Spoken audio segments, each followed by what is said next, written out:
Bismillahirrahmanirrahim. Assalamualaikum warahmatullahi wabarakatuh. Innalhamdulillah, sesungguhnya segala puja-puji tentu hanyalah mutlak milik Allah. Nahmaduh, kita senantiasa berusaha memujinya dalam setiap kondisi yang Allah takdirkan bagi kita. Wa nasta'inuh, dan juga senantiasa memohon pertolongan secara mutlak hanya kepadanya. Wa nastaghfiruh, dan juga senantiasa memohon ampun kepadanya. Wa na'udzu billahi min syururi anfusina, dan kita mohon perlindungan kepada Allah dari keburukan hawa nafsu kita. Wa min sayyiati a'malina, dan juga kita mohon perlindungan kepada Allah dari tertimpa atas efek amal-amal buruk yang pernah kita lakukan. Man yahdihillahu fala mudhillalah, barang siapa yang telah Allah berikan rezeki terbaik, yaitu hidayah di atas agama yang mulia ini, maka tentu tidak ada manusia yang bisa menyesatkannya. Wa may yudlil fala hadiyalah, dan barang siapa yang Allah biarkan berada dalam kerugian terburuk, dibiarkan dalam kesesatan, maka tentunya tidak ada manusia ataupun jin yang bisa memberinya petunjuk. Asyhadu an la ilaha illallah wahdahu la syarikalah wa asyhadu anna Muhammadan abduhu wa rasuluh. Allah berfirman, ya ayyuhalladzina amanu taqullaha haqqa tuqatih. Wahai orang-orang yang beriman, bertakwalah kalian kepada Allah dengan sebenar-benarnya takwa. Wa la tamutunna illa wa antum muslimun, dan janganlah sampai kalian meninggal melainkan dalam keadaan berpegang teguh dengan agama Islam. Wa ba'd, adalah Nabi sallallahu alaihi wasallam yang pernah suatu saat berada di kota Madinah, ya, beliau bersama para sahabatnya. Lalu tiba-tiba itu datang sekelompok tawanan perang. Sekelompok tawanan perang. Di antara tawanan perang tersebut terdapat seorang wanita yang rupanya dia kehilangan anak bayinya. Sehingga ketika sampai di kamp tawanan, lalu dia mencari anak bayinya. Dan bayangkan perasaan wanita ini. Kita tahu rasa cinta yang paling murni antar manusia, ya, itu umumnya antara orang tua kepada anaknya.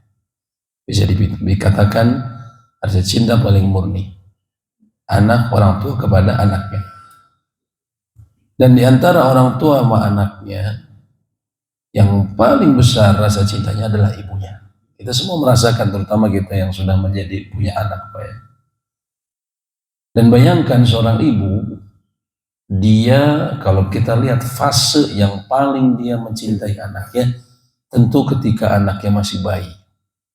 Seorang ibu rela begadang, rela tidak tidur, ya, sampai sakit demi anak bayinya. Bahkan kalau anak bayinya sakit, dia ingin berharap kepada Allah, tukar saja, saya yang sakit, jangan dia yang sakit. Betul tidak, Pak? Rasa cinta seorang orang tua terhadap anaknya, apalagi ibunya, apalagi di masa yang saat bayi, apalagi bila terpisah, ya, dalam jarak dan terpisah karena sebab yang hebat seperti peperangan. Maka bayangkan perasaan ibu ini.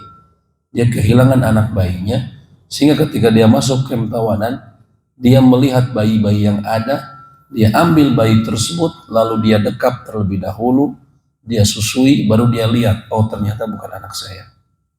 Maka kemudian dia kembalikan lagi, dia ambil lagi bayi yang lain, dia dekap, dia lihat, dia susui dulu, baru dia lihat, oh bukan anak saya, kembalikan.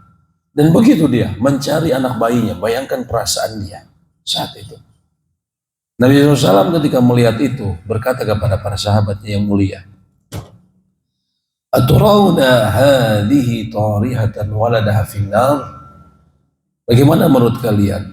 Apakah mungkin wanita ini melemparkan anaknya, sekiranya nanti bayinya ditemukan, terus dia dapatkan, dia lemparkan ke dalam api?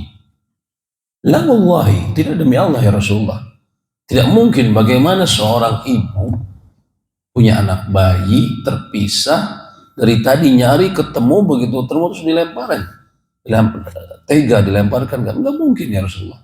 Ya, sedangkan dia mampu melindunginya dari api tersebut. Maka Nabi SAW kemudian berkata dengan pernyataannya yang sungguh menyejukkan hati. Beliau mengatakan, "Lallahu arhamu bi ibadihi min hadihi bi waladiha." Allah itu lebih sayang kepada hambanya dibandingkan ibu ini kepada anak bayinya. Subhanallah. Jadi Allah itu lebih sayang kepada hambanya dibandingkan ibu ini yang kehilangan anaknya, bayinya dalam peperangan, dibanding ya Allah lebih sayang dibandingkan dia. Bayangkan kita Pak, sebandel-bandelnya kita dulu waktu kecil, tetap kita dikasih makan sama ibu kita. Sebandel-bandelnya kita, pernah nggak kamu seminggu nggak usah tidur di sini, kamu cari hotel saja atau cari penginapan, jangan tidur di sini, jangan tidur di rumah. Pernah gitu nggak Pak? Sebandel-bandelnya kita, nilai kita jeblok, ya di sekolah, dikasih makan, dikasih minum, dikasih tempat tinggal. Allah lebih sayang dibandingkan ibu tersebut. Subhanallah. Allah memiliki, Nabi SAW mengatakan, Allahu arhamu, lallahu arham. Allah itu memiliki sifat rahman yang lebih, rahmah yang lebih besar dibandingkan ibu tersebut. Maka dengan sifat rahman itulah, sifat rahmah itulah, cinta itulah, Allah memulai kitabnya yang paling mulia, Al-Quran. Allah memulai ayat pertama dengan Bismillahirrahmanirrahim, dengan menyebut nama Allah Ar-Rahman Ar-Rahim, yang maha pengasih dan penyayang. Maka subhanallah, kitab yang mulia yang di dalamnya terdapat ulama bisa menghasilkan jutaan hukum dari kitab yang berada dalam yang mukjizat Nabi SAW ini. Namun Allah memulainya ayat pertama menyebutkan sifatnya yang penuh kasih sayang. Ya Allah, Bismillahirrahmanirrahim, dengan menyebut nama Allah. Nama Allah adalah nama Rabb kita, Tuhan kita yang paling agung, ya, yang memiliki sifat Ar-Rahman Ar-Rahim.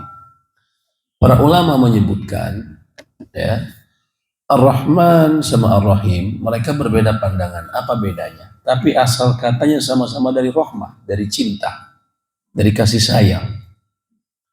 Sebagian ulama memahami sifat Ar-Rahman adalah rahmat yang Allah berikan kepada seluruh makhluk. Bukan saja kepada muslim, tapi bahkan kepada seluruh makhluk dan juga binatang. Ya. Dan ini dijelaskan dalam hadis sahih riwayat Imam Al-Bukhari. Nabi SAW mengatakan, Ja'alallahu rahmah mi'ata juz'in. Allah itu menjadikan rahmat, sifat rahmat, ya, Allah menjadikan rahmat itu 100 bagian. 100 bagian. Fa'amsaka indahu tis'ata wa tis'in. Lalu Allah menahan di sisinya rahmat yang 100 ini 99. Allah tahan 99 dari 100 rahmat tadi. Wa anzala fil ardi juz'an wahida. Lalu Allah menurunkan satu bagian saja di muka bumi ini, di muka bumi ini. Famin dzalik, dari yang satu bagian ini, al-juz, dari satu bagian ini, yatarahamul khalaiq, makhluk-makhluk saling berkasih sayang. Hatta tarfa'a dabatu hafiraha an waladiha, sampai-sampai binatang buas, ya, sampai-sampai binatang mereka mengangkat kukunya ketika berjalan melewati anaknya. Kenapa? Khawatir anaknya tertusuk, Pak. Singa kalau menggigit anaknya, bawa mindahin anak. Gigitan singa luar biasa, kita tahu, harimau. Tapi kalau gigit anaknya, dia berhati-hati. Bagaimana supaya tidak melukai? Binatang yang punya kuku tajam, beruang dan segala macam, kalau dia lewat anaknya, dia berhati-hati, takut melukai, Pak. Ya. Takut melukai anaknya. Ya. Maka subhanallah, bayangkan Allah memiliki 100 rahmat. 99 Allah tahan di sisinya. Satu rahmat Allah bagikan kepada seluruh makhluk yang ada di alam semesta ini. Dari zaman dulu sampai sekarang. Dari situ Allah bagi-bagi. Makhluk binatang. Seorang ibu tadi. Seorang ibu bisa menjaga anaknya. Kita dulu Pak. Ya bapak-bapak. Kita juga sekarang. Orang bilang pejuang nafkah, kita mau rela ya kena terik matahari, banting tulang, kenapa? Sayang, anak-anak kita belum punya susu, belum makan, ya. Istri kita di rumah ya butuh sesuatu yang kemudian kita oleh-olehkan. Rasa kasih sayang itu dari mana? Kita menyayangi mereka, lihat bayi kita, lihat cucu bapak, ya. Dari mana kasih sayang itu? Itu dari satu bagian yang didistribusikan ke seluruh makhluk, bayangkan. Kita berbagi dari satu tersebut, berbagi juga dengan apa? Dengan hewan tadi. Yang mereka hati-hati sampai melewati anaknya, tertakut tertusuk. Maka subhanallah, rahmat Allah ini begitu luas dan begitu indah. Begitu indah. Dan ternyata apa? 99 masih ditahan di sisi Allah. Para ulama katakan ditahan di surga. Ar-Rahman memiliki sifat rahmat kasih sayang yang meliputi seluruh makhluk. Orang kafir Allah kasih minum. Mereka yang musyrik kepada Allah, mereka berusaha mencari uang, mencari penghidupan, Allah kasih. Sebagai sifat rahmat yang umum. Ya. Sifat rahmat umum, Allah kasih mereka. Berlaku hukum yang Allah terapkan di dunia. Berusaha Allah berikan. Ya. Mereka berusaha, Allah berikan hasilnya. Tapi rahim, para ulama katakan lebih spesifik. Rahmat yang Allah berikan hanya bagi orang-orang mukmin nanti di akhirat. Hanya bagi orang mukmin di akhirat. Yaitu apa? Dia mendapatkan yang sangat besar, 99 tadi. 99 tadi Allah berikan kasih sayang itu nanti di surga. Sehingga nanti seorang yang di surga akan mendapatkan kenikmatan yang tidak mungkin terkira. Ya. Nabi SAW berkata bahwa Allah berfirman dalam hadis qudsi, "Addatu li ibadiya salihin," aku telah menyiapkan bagi hamba-hambaku yang saleh. Mana ainun ra'at, suatu keindahan kenikmatan yang tidak pernah dilihat oleh mata. Wala udhunun sami'at, tidak pernah didengar oleh telinga. Maksudnya tidak pernah ada orang mendengar ada kenikmatan sedahsyat itu. Wala khatarat fi ala qalbil bashar, bahkan tidak pernah terlintas di hati manusia. Nggak ada orang pernah kepikiran, oh ada nikmat seperti itu ya. Nggak pernah kepikiran, Pak. Saking dahsyatnya nikmat nanti di sana. Ya. Itu adalah apa?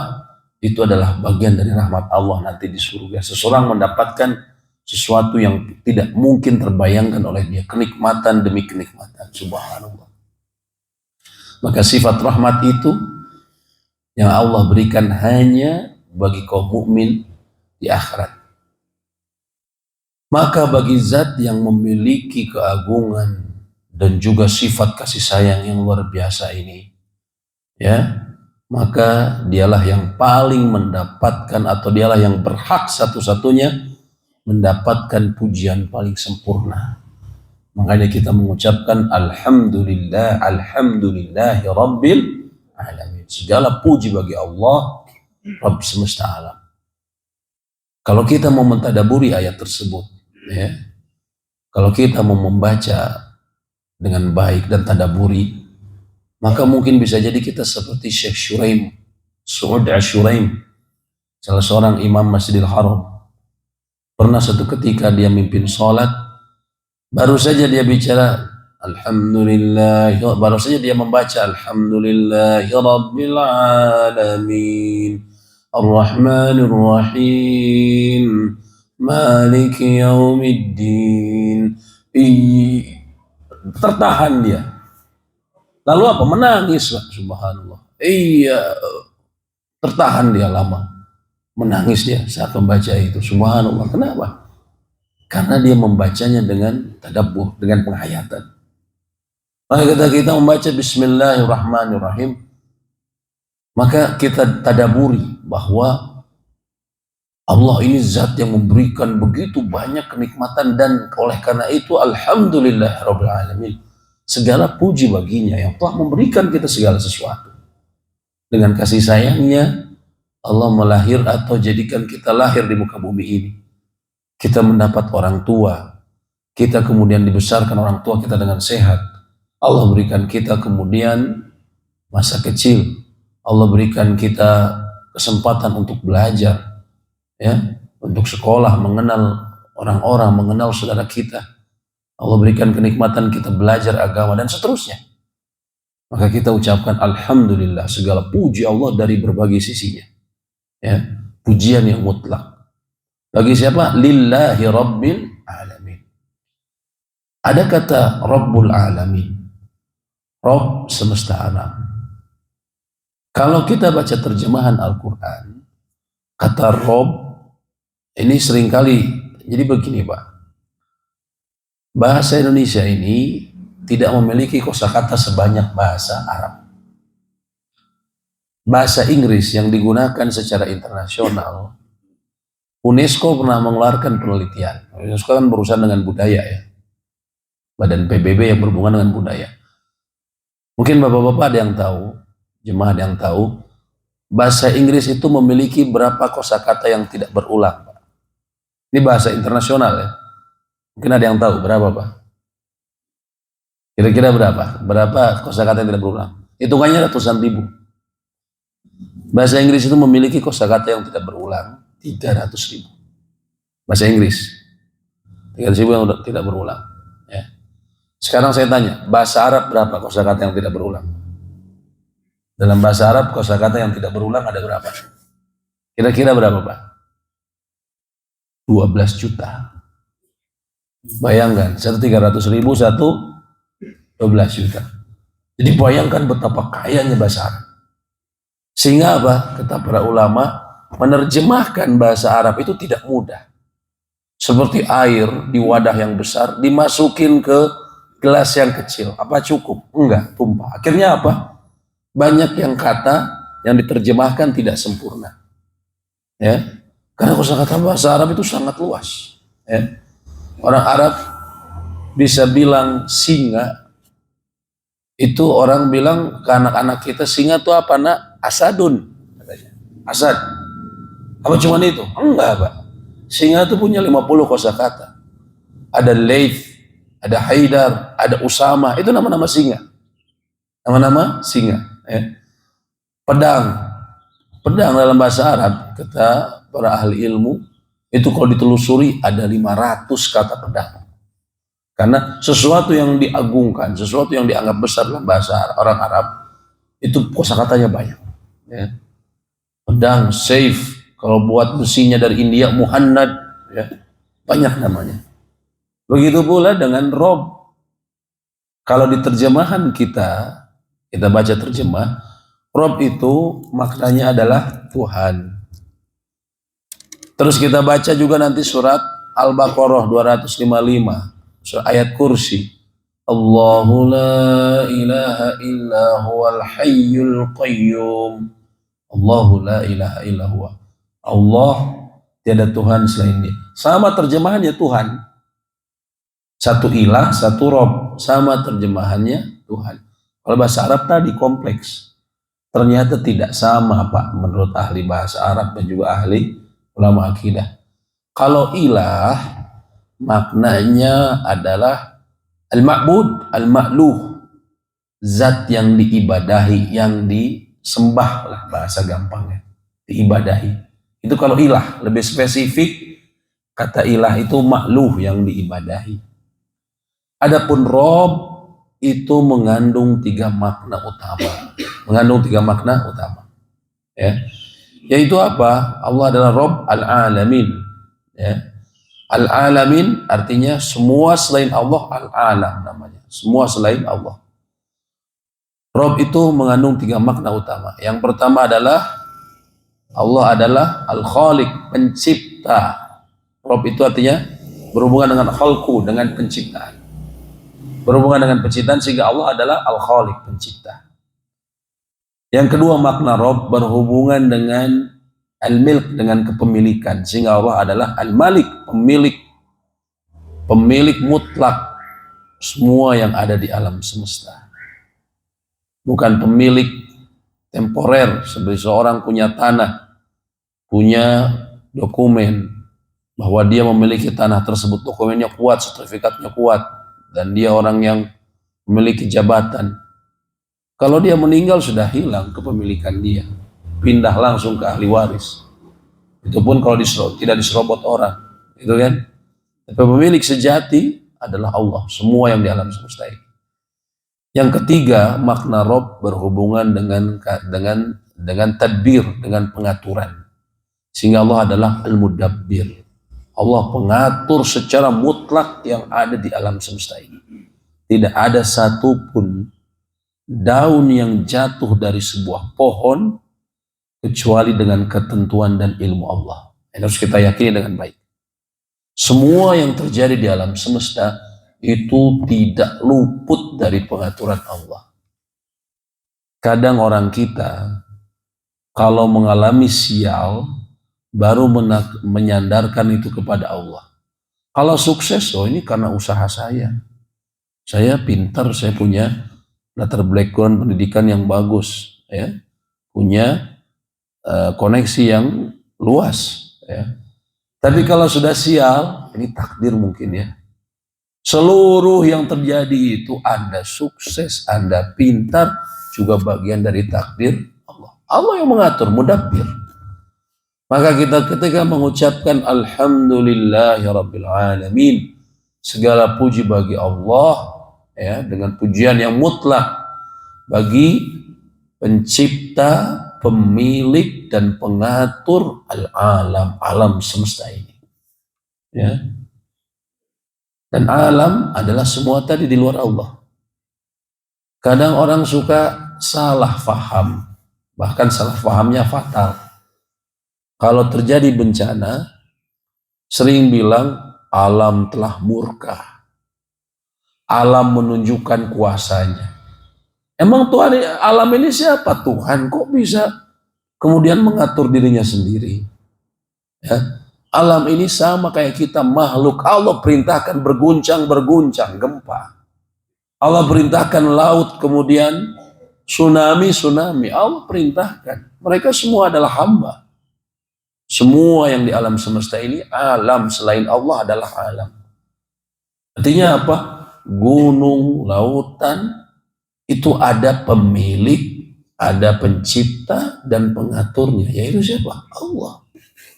Ya, ini perkataan yang sering diucapkan masyarakat dan tanpa sadar, perkataan yang mengandung kekufuran. Ketika dia bilang tadi alam telah murka, ya, kita hormati alam agar alam akan begini-begini. Alam semua itu makhluk Allah. Kalau kita berbuat baik ke Allah, bersyukur kepada Allah, maka Allah akan berikan keberkahan. Walau anna ahlal qura amanu wattaqau, andaikan penduduk sebuah negeri itu mereka beriman dan bertakwa, fatahna alaihim barakatin minas samai wal ardh, Allah akan bukakan keberkahan dari langit dan bumi. Allah yang bukakan keberkahan langit dan bumi. Allah berikan keberkahan langit sehingga hujannya tidak membuat banjir. Allah bukakan keberkahan bumi sehingga alamnya bersahabat, ya, sehingga lautnya tidak menyebabkan bahaya bagi kita. Allah yang bukakan, bukan mereka sendiri, ya, dengan seseorang bertakwa dan beriman dan bertakwa. Ini kita fahami. Alhamdulillah Rabbil Alamin, Ar-Rahmanir Rahim. Allah ulangi sifatnya. Ar-Rahmanir Rahim. Maliki Yaumiddin. Maliki Yaumiddin. Ya. Maliki Yaumiddin artinya penguasa ad-din. Ad-din itu apa? Ad-din kata para ahli ilmu artinya yaumul jaza, hari pembalasan. Hari pembalasan. Sekarang saya tanya, Apakah Allah hanya penguasa di hari pembalasan, ya, ataukah di hari-hari yang lain? Kenapa Allah di ayat tersebut hanya menyebutkan Allah penguasa hari pembalasan? Padahal sekarang Allah juga menguasai. Ya. Pada zaman Nabi Adam Allah menguasai, zaman Nabi Musa Allah menguasai. Kenapa dikhususkan dalam ayat tersebut bahwa Allah penguasa hari pembalasan? Kenapa Pak?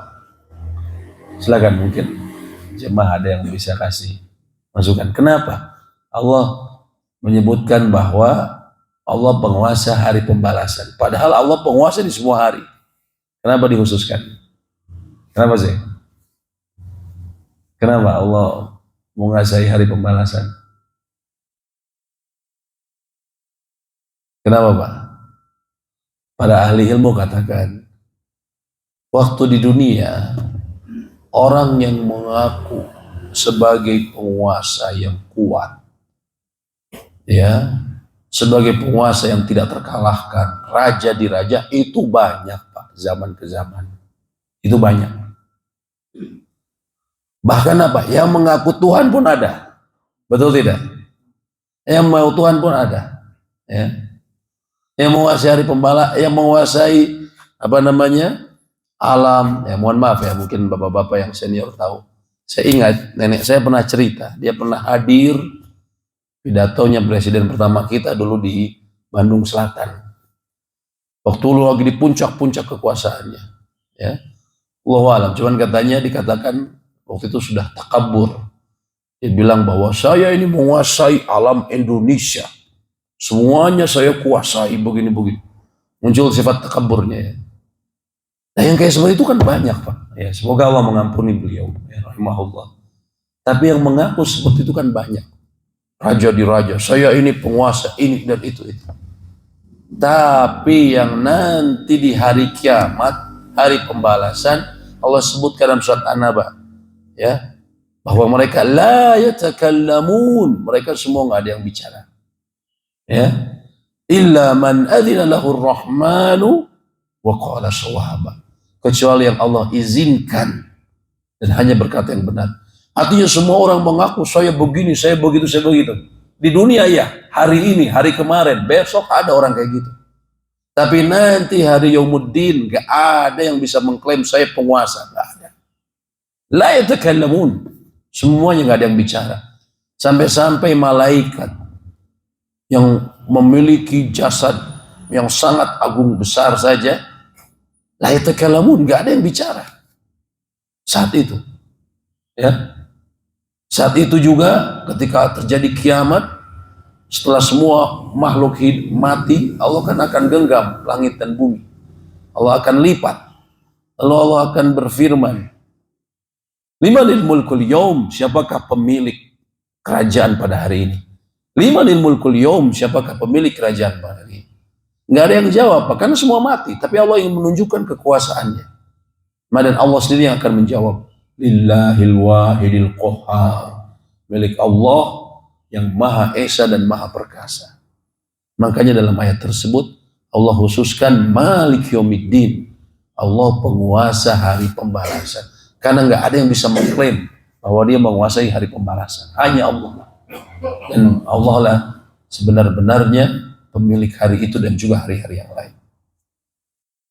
Iyyaka na'budu wa iyyaka nasta'in. Di ayat berikutnya Allah berfirman, ya, memerintahkan kita untuk membaca iyyaka na'budu wa iyyaka nasta'in. Iyyaka na'budu artinya hanya kepada Engkau Allah kami beribadah. Iyyaka nasta'in, hanya kepada Engkau Allah kami memohon pertolongan. Orang Arab Pak, biasanya susunan kalimat itu, ya, yang umumnya dipakai na'buduk. Harusnya umumnya orang Arab, kami beribadah kepadamu. Jadi apa? Menyebutkan dulu fa'ilnya, pelakunya, kami. Lalu disebutkan kata kerjanya, lalu objeknya belakangan. Na'buduka ya Rabb, kami beribadah kepadamu ya Rabb. Tapi dalam susunan Al-Fatihah ditukar, objeknya duluan. Iyyaka, kepada Engkau Allah. Na'budu, kami beribadah. Iya kak, kepada engkau lah. Nasta'in, kami memohon pertolongan. Kenapa kok bisa ditukar susunannya? Para ulama ahli ilmu katakan ditukar demikian, ya, yang itu fidah hasr, memiliki faidah hasr, pembatasan. Ketika disebut demikian, Allah objeknya terlebih dahulu, maka artinya apa? Hanya kepada engkaulah kami beribadah. Hanya kepada engkau, tidak ada selainmu. Dan hanya kepada engkaulah kami, ya, memohon pertolongan secara mutlak. Mohon pertolongan secara mutlak. Kita banyak minta tolong kepada manusia, kepada orang. Tapi sesungguhnya orang-orang yang kita minta tolong itu wasilah datangnya pertolongan Allah. Pertolongan sebenarnya semua datangnya dari Allah. Rezeki yang datang kepada kita lewat bos kita, lewat atasan, lewat customer, itu wasilah. Mereka semua wasilah. Adapun yang memberikan kita rezeki Ar-Razzaq, ya, Al-Wahhab, yang maha pemberi rezeki, yang maha pemberi karunia. Mereka hanya lewat saja, ya. Maka kita menyebutkan iyyaka nasta'in. Nah, ini kalau kita tadaburi, ya, subhanallah, pasti kita pernah mengalami berbagai masalah dalam kehidupan, ya. Manusia memang diciptakan bermasalah, Pak, ya. Memang dunia adalah darul ibtila, negeri ujian. Anabluukum bisyarri wal khair fitnah, dan kami akan memberikan ujian kepada kalian berupa keburukan dan juga kebaikan. Bahkan kebaikan itu ujian. Fitnah sebagai cobaan bagi kalian, ya, sebagai cobaan bagi kalian. Itu hakikat kehidupan, tidak bisa dihilangkan, ya. Lalu bagaimana kita menguatkan diri kita? Salah satunya dengan itu. Iyyaka nasta'in, kita sadar bahwa kita hanya minta pertolongan itu kepada zat yang tidak mungkin mengecewakan pemintanya, kepada Allah. Iyyaka nasta'in. Maka kita hadirkan hati itu. Dan juga tadi kita hadirkan iyyaka na'budu, kita juga beribadah secara mutlak, mentauhidkan Allah. Tidak boleh kita beribadah kepada selain Allah, berbuat syirik. Ibadah yang murni hanya kepada Allah, ya. Iyyaka na'budu wa iyyaka nasta'in. Ihdinas siratal mustaqim. Ihdinas siratal mustaqim. Berilah kami hidayah. Ihdinas artinya berilah kami hidayah, ya, tunjukilah kami. Terjemahan Indonesia. Tapi makna aslinya adalah berilah kami hidayah. Hidayah ini macam-macam, Pak. Hidayah, ada yang hidayah namanya taufik, ya, hidayah al-irsyad wal bayan. Hidayah, ya, penjelasan, bimbingan dan penjelasan. Ada juga hidayah, ya, at-taufik, ya, hidayah at-taufik. Hidayah untuk, ya, hidayah taufik. Seseorang sering beralasan, kenapa nggak sholat? Oh, saya belum dapat hidayah. Bodoh dia. Allah sudah menurunkan Rasul, Allah menurunkan kitab, ya, Allah telah menjadikan para nabi dan rasul, ada para nabi kita sudah ada penerusnya, ada ulama, ada ustadz, ada dai, sudah mengatakan sholat itu wajib. Artinya apa? Itu sudah hidayah. Itulah yang disebut hidayah al-irsyad wal bayan. Allah sudah jelaskan, ya, ilmu al-irsyad wal bayan itu ilmu. Allah telah jelaskan dan kita kaum muslimin sudah tahu sholat itu wajib. Maka dia sudah dapat hidayah, ya. Lalu kalau misalnya kemudian dia bisa melaksanakan, kalau dia sudah tahu, dia ambil itu hidayahnya, maka dengan itu Allah akan berikan hidayah taufik yang membuat dia kemudian istiqomah dengan sholatnya, ya. Ketika dia mengatakan beralasan, oh saya belum dapat hidayah, Anda menuduh Allah tidak adil, sedangkan kita yang sholat dapat hidayah. Allah berikan, Allah turunkan Rasul, ya. Itu hidayah namanya, hidayah al-irsyad wal bayan. Allah sudah berikan penjelasannya. Siapa yang sholat, Allah adalah kewajiban, Allah berikan balasan yang terbaik. Siapa yang nanti kufur terhadap kewajibannya, Allah sebutkan konsekuensinya, ya. Nah, hidayah taufik, hidayah irsyad wal bayan itu tugas Nabi dan Rasul dan juga penerusnya, termasuk kita sesama muslim. kita bisa ngajak mereka kepada kebaikan. Dan mereka yang mengambil hidayah ini, maka dia akan diberikan taufik. Adapun taufik itu datangnya dari Allah. Taufik agar kita kemudian bisa melaksanakan itu mutlak milik Allah. Ya. Kita minta hidayah. Ihdinas siratal mustaqim. Bila kami hidayah untuk menyusuri as-sirat al-mustaqim. Sirat mustaqim diterjemahkan sebagai jalan yang lurus. Para ahli tafsir mengatakan maksudnya adalah Al-Quran. Maksudnya juga adalah Al-Islam. Intinya apa? Siratal mustaqim artinya syariat Islam. Kita minta hidayah agar Allah menunjukkan kita jalan yang mulia ini, jalan agama Islam, dan kita istiqomah di dalamnya. Siratal ladzina an'amta 'alaihim, jalan orang-orang yang telah engkau beri kenikmatan kepada mereka. Beri kenikmatan kepada mereka. Siapakah mereka? Orang-orang yang telah Allah berikan kenikmatan ini, Allah tafsirkan dalam ayat lain. Allah tafsirkan dalam surat An-Nisa, ayat 69. Jadi ketika kita minta hidayah, kita ingin gabung sama mereka. Siapakah mereka? Orang yang telah diberi nikmat. Allah sebutkan dalam surat An-Nisa ayat 69. Allah berfirman, "Wa may yuti'illaha wa rasulah." Wa may yuti'illaha war rasul. Barang siapa yang mentaati Allah dan Rasul, faulaika ma'al ladzina an'ama Allahu 'alaihim, maka mereka kelak akan bersama orang-orang yang telah diberikan nikmat kepada mereka. Siapa mereka? Minan nabiyyin, dari para nabi. Wasiddiqin, orang-orang yang selalu membenarkan risalah para nabi. Wasyuhada, dan orang-orang yang meninggal dalam keadaan mulia, syahid. Wasalihin, dan orang-orang yang saleh. Wa hasuna ulaika rafiqa, dan mereka adalah sebaik-baiknya yang akan mendampingi nanti di akhirat. Maka inilah orang-orang paling beruntung dunia, orang-orang paling sukses dunia. Kalau orang suka pingin ada 100 tokoh paling sukses dunia, ada 10 pengusaha papan atas, orang berebut, kita pingin tahu biografinya. Kita pingin seperti mereka, pingin digabungkan sama mereka. Kita masuk jajaran orang-orang terkaya, jajaran orang-orang terpintar. Tapi kalau mereka nggak masuk surga, omong kosong, Pak. Omong kosong. Tapi orang-orang ini sudah dijamin masuk surga, bahkan di surga tertinggi. Nabiyyin, para nabi. Siddiqin, orang-orang yang membenarkan para nabi. Syuhada, wassalihin, mereka adalah sebaik-baiknya golongan manusia yang ada di muka bumi. Allah perintahkan kita minta hidayah agar bisa menyusuri agama ini dan juga digabungkan bersama mereka. Dan inilah doa teragung yang dibaca manusia.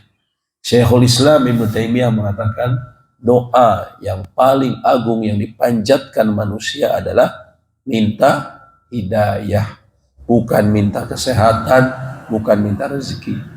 Apa buktinya? Buktinya Anda diwajibkan membaca ini 17 kali dalam sehari. Anda di setiap hari minta, ya Allah berikanlah aku hidayah. Berikanlah aku hidayah. Dan doa itu terkabul, salah satu sebabnya adalah kalau kita menghadirkan hati kita. Innallaha la yaqbalu du'a min qalbin ghafil wa lahin. Allah tidak menerima doa dari hati yang lalai dan bermain-main. Maka ketika membaca ihdinas siratal mustaqim, kita benar-benar kan berusaha hadirkan hati kita. Walaupun ini kebiasaan kita tiap hari kita baca Al-Fatihah. Tapi kita, ini nasihat tentunya buat diri saya sendiri. Hadirkan hati kita, kita benar-benar hidayah, sehingga memang Allah kabulkan kita berhidayah tersebut. Itulah penafsiran dari sebagian surat Al-Fatihah yang bisa kami sampaikan. Dan ini adalah pembuka dari matan teks risalah tulisan oleh salah seorang mantan mufti atau muftis negeri Tanah Suci, berapa puluh tahun lalu, yaitu Syekh Abdul Aziz bin Baz, yang beliau menulis risalah berjudul Ad-Durus Al-Muhimmah li Amatil Ummah, pelajaran-pelajaran terpenting bagi umat secara umum. Dan ini beliau membuka pelajarannya dengan hendaknya seseorang mempelajari Al-Fatihah, bacaan yang benar, mempelajari juga makna dan kandungannya. Dan Al-Fatihah tadi disebutkan harus baca dengan benar. Kalau ada Al-Quran yang kita harus bacanya benar, Al-Fatihah, karena dia adalah rukun sholat.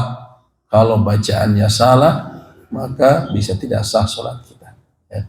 Itulah mungkin sebagian dari tafsir ayat yang agung tersebut, yang Nabi SAW katakan inilah ayat surat teragung yang ada di Al-Quran, ya, yang berisi semacam poin-poin penting dari Al-Quran dikumpulkan dalam Al-Fatihah, maka disebut sebagai surat teragung.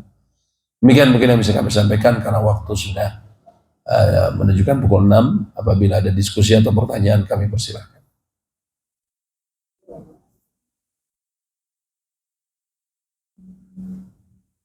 Kalau Allah itu penyayang kepada, apakah itu termasuk pada hadis atau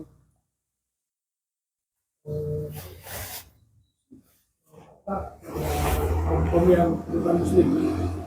Ya, termasuk orang musyrik ataupun orang kafir. Jawabannya di dunia iya secara umum.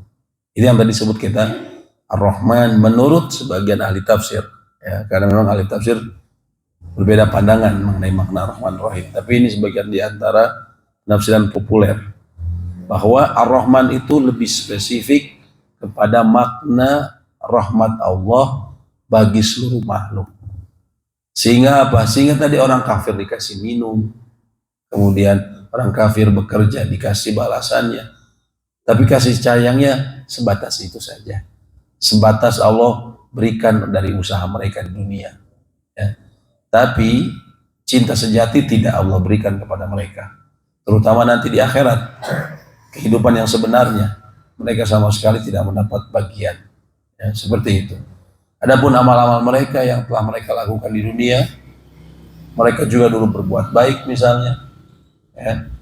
Kadang-kadang kita suka nemu ada orang-orang, ini orangnya seorang Nasrani tulen, tapi dia baik banget sama tetangga, pernah nyakitin, ngomongnya itu hati-hati, suka ngasih ke kita makanan yang halal, ya, ngasih ini dan itu.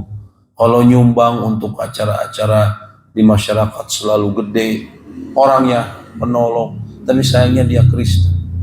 Orang liberal bilang, apa tega kita memasukkan dia ke dalam neraka, katanya.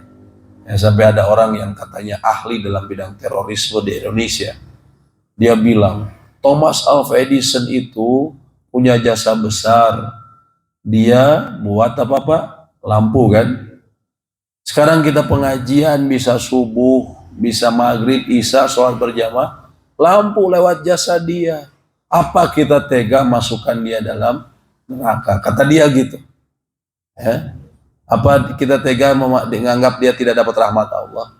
Emang yang Tuhan siapa? Dia atau Allah? Allah telah sebutkan dalam surat Furqan. Ya.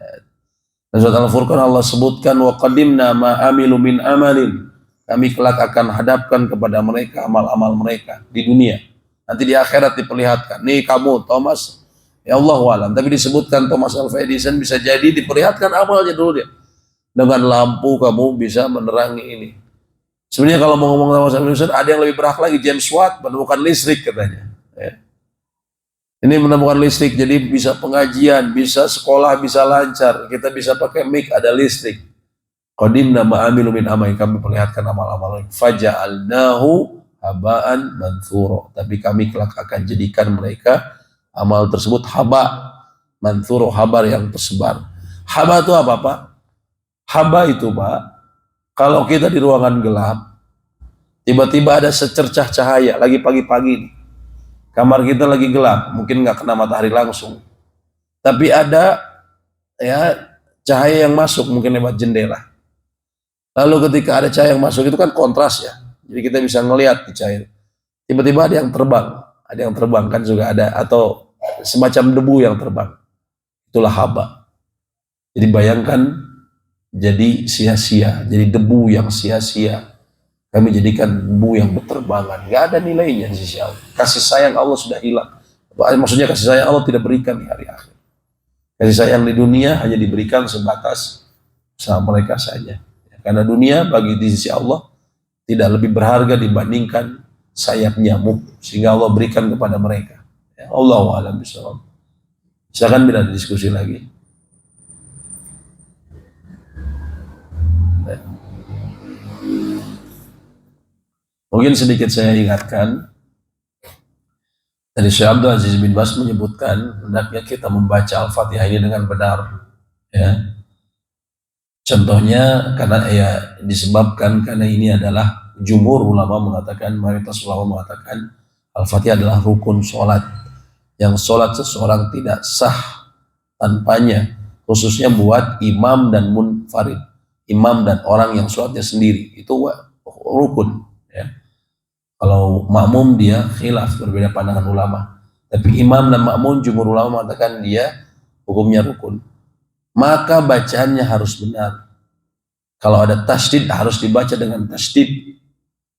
Kalau tadi kita membaca iyyaka na'budu wa iyyaka nasta'in, ada tasydid iyyaka na'budu wa iyyaka nasta'in. Kalau kita bacanya ngasal, Pak, ya, nggak mau belajar, lalu kita baca iyyaka na'budu wa iyyaka nasta'in, maka itu perubahan yang merubah makna dan bisa membatalkan sholat. Kenapa? Karena ketika kita membacanya iyyaka na'budu tidak ditasydid. Tasydid ini artinya asalnya ada 2 huruf, Pak. Ya-nya ada 2. Kata Ibnu Katsir, iya tanpa tasydid maknanya daw asyams, cahaya matahari. Sehingga kalau kita tidak mentasydid, kita salah dalam membaca Al-Fatihah, iyyaka na'budu wa iyyaka. Artinya apa?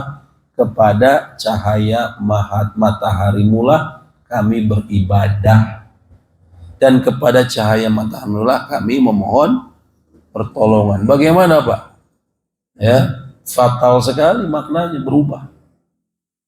Gara-gara apa? Ketinggalan tasydid. Ya, makanya Al-Fatihah ini harus dipelajari dengan baik.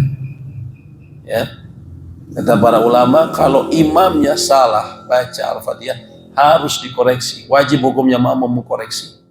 Misalnya makmum mendengar imamnya baca iya karena iya, harus diingatkan iya karena na'budu wa iya, pakai tasydid, diingatkan sama dia, diulang bacaannya. Adapun bacaan surat itu hukumnya sunnah, tapi Al-Fatihah itu hukumnya wajib bagi makmum mengkoreksi.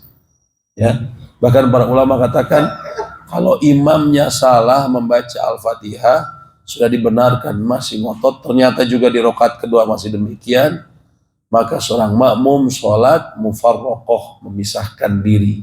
Dalam arti dia bisa tetap dalam kondisinya masih di soft, tapi dia sholatnya niatkan munfarid, tapi geraknya bisa berbarengan, ya.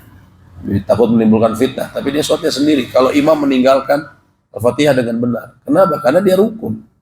Sehingga kalau Al-Fatihahnya bacaannya salah, rukun tersebut menjadi rusak, ya, dan sholatnya tidak sah. Nah, ini pentingnya Al-Fatihah. Dan Al-Fatihah juga disebut dia adalah selain surat yang paling agung, ya, disebut juga Ummul Kitab, induknya kitab, induknya Al-Quran, karena makna-makna Al-Quran itu ya diwakili dalam ayat-ayat Al-Fatihah.